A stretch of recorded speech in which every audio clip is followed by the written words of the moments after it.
This video is brought to you thanks to the generosity of our patrons. If you'd like to support HeliSimmer.com and all that we do, please visit patreon.com/HeliSimmer. Hello everyone, another week has passed, so it's time to do a recap on everything that happened last week on the helicopter flight simulation community. And this was a week pretty focused on Microsoft Flight Simulator. Before we start, I would of course like to remind you about subscribing to our channel so that you can get notified whenever we have a new video up. I am Sergio, editor and founder of HeliSimmer.com, and this is the weekly flyby, so let's get started.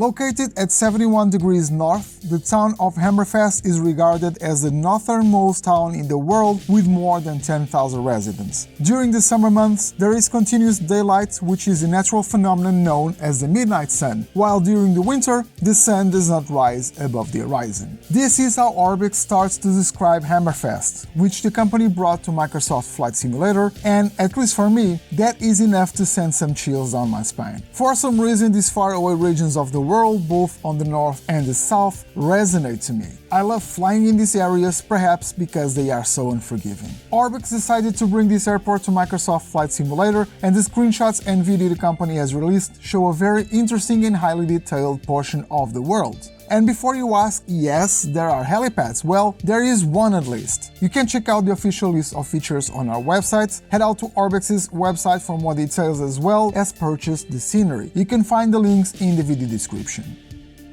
The Rotorsim Pilot R44 for Microsoft Flight Simulator reached a new stage and is now officially in beta. In his most recent video, Rotorsim Pilot is giving us another tour of what's new in the R44, and there are quite a few improvements, enhancements, and even support for the GTN 750 GPS unit. Near the end of the video, Rotorsim Pilot talked briefly about the H145 and indicated the plan is to release an alpha version of the helicopter in December, but that we should be hearing more during November. To find out where to download the freeware Rotorsim Pilot R44, check out the link in the video description. ENHF seems to be quite the leverage for all the creators that have been waiting for Microsoft Flight Simulator to support helicopters, and if there wasn't enough evidence of that already, here we have another helicopter to have some fun with. According to the author of this project, it seems to be a rebirth of an FS9 Gazelle, and it clearly shows right now as the textures and the module are far from what we are used to seeing in the new sim. We are of course talking about the SA342 from Microsoft Flight Simulator. This is not the final version of the model though. The author calls it version 0.2, and he let us know that he's still learning by doing, which means everything will take him a bit longer to develop and improve. Nevertheless, if you want to give it a try, you can already download it from flightsim.to, and don't forget you will need to get ENHF as well, so head out and get both. You can of course find the links on our article.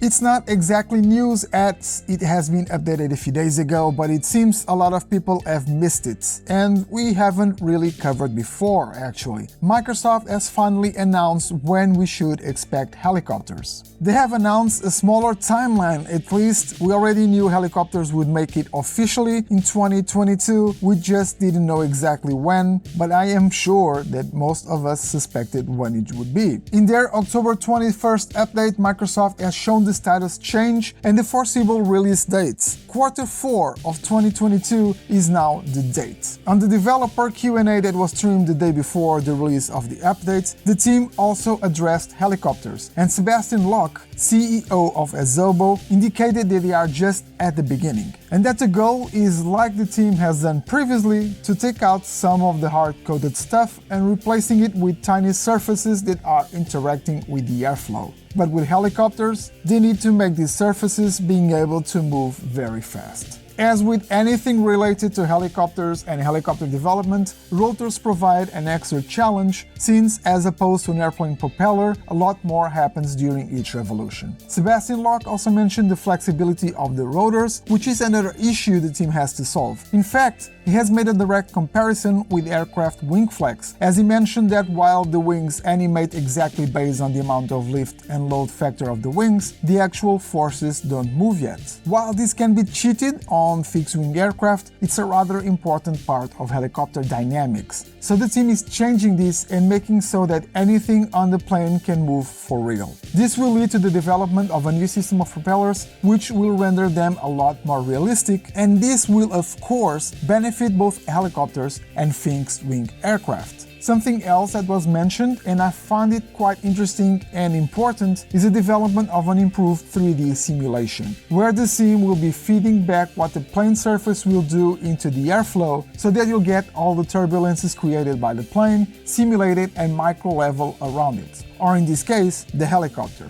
And this is of course really important, as there is a lot of turbulence and vortices around the helicopter generated by all the different moving parts. The team is beginning to create helicopters, get more experts involved, and making them great because there are so many complex effects to simulate. In a nutshell, this is what the development team has to say right now. You can of course watch the full video on YouTube on our website. As usual, you will find the link in the video description. As the community is eagerly waiting for the freeware XFER Design H145, the team is doing their best to keep on track and go ahead with their plan, but more often than not, plans do need to get changed. And that is exactly what happened to XFER Design, and it has happened more than once. Unfortunately, this is the reality with any small team that is trying to bring a good quality add-on to a sim, especially if this is not your day job. It's hard, folks. It is really hard. We first heard about the project back in 2018 when the team had a certain scope. It was going to be much simpler than it is right now, and the target sim was X-Plane 10. A couple of years later, this changed. XFER Design decided to go all in and make X-Plane 11 the definitive home for their project, which actually made them slightly nervous as they made such a big decision, and you may be wondering why change something when you had so much work done already. X-Plane progressed, the team certainly must have learned a few new tricks as they developed the helicopter, which allowed them to improve their work, and perhaps they felt the need to restart some areas. It happens a lot in software development. Find better ways of doing things, and you'll try to use them for the sake of the product and your own mental health sometimes. XFER Design wanted to move forward, and they did, but they vowed to do something else besides trying to deliver the best helicopter they could. They wanted to release a finished product, not an early access one or something unfinished. They wanted to deliver the goods the best they could. And now unfortunately that is changing as well. On a very recent Facebook post, XFER Design addresses the delay in giving us some feedback and let us know they have had some other priorities they needed to attend to, which is normal and understandable. These guys have their daily jobs or school or whatever it is that they do on a daily basis, and developing the H145 is not how they spend their days. So you need to leave something behind. They have decided to change their plans once again, and instead of delivering the final version, they are going with something they are calling version 0.9. This means the H145 will be very close to completion, but not quite there. I've been talking with the team, and it was clear to me that they understand the excitement and also the frustration that the community is feeling towards the project. Rest assured, they also share the frustration with us, as they would love for the H145 to be out there already and for people to be enjoying it. XFER Designs feel like it's better to release a nearly finished product that people can start enjoying as they continue to work on the background. The team has not indicated a release date yet. They promise to do it soon, so we'll be eagerly waiting to find out more. Stay tuned, as we will obviously keep our eyes on the project and we'll also keep you up to date. And with that, our week was complete news-wise. Thank you very much for watching this video. If you liked it, please give it a thumbs up, and again, don't forget to subscribe to our channel as well. Before we finally wrap up, I would like to remind you that if you'd like to support us at HeliSimmer.com, you can always visit our Patreon page. At patreon.com/HeliSimmer, you can pledge monthly donations to our project. You can do it from as low as $2 a month. It may not seem a lot, but it is a huge help. Thank you very much to those that are already our patrons and supporting us for quite some time, some of you. Thank you very much. I will be seeing you all next week. Until then, take care and fly safe.